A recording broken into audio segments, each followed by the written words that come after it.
ថ្មីត្រចាំខ្ញុំពេញចិនណាងាន់ស្ដីសើមកពុំលើតារជួយចម្លងឲ្យផុនទុកផងក្នុងនីលោកីគួរតែសរសើរច័ន្ទវិញទេអូនព្រោះយំស្ងាត់សូននឹងមានរស្មីបានដួងច័ន្ទជួយត្រីឲ្យ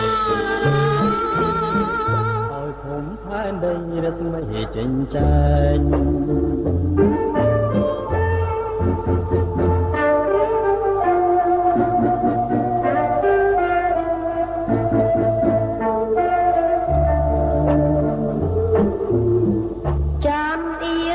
លេង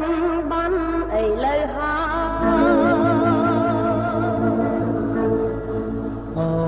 ដួងច័ន្ទអើយច័ន្ទគុំចំបែ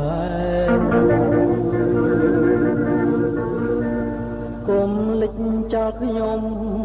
ឲ្យនៅម្នាក់ឯងរកខ្ញុំតើតែនឹកស្រមៃតារាចាជួបដួងចិនសូមច័ន្ទអាណិតដល់ចិនទាំងក្តីមកទៅចិនគ្នាមានទៅតអីលោកស្រីយើងសូមជួបគ្នាជាគូ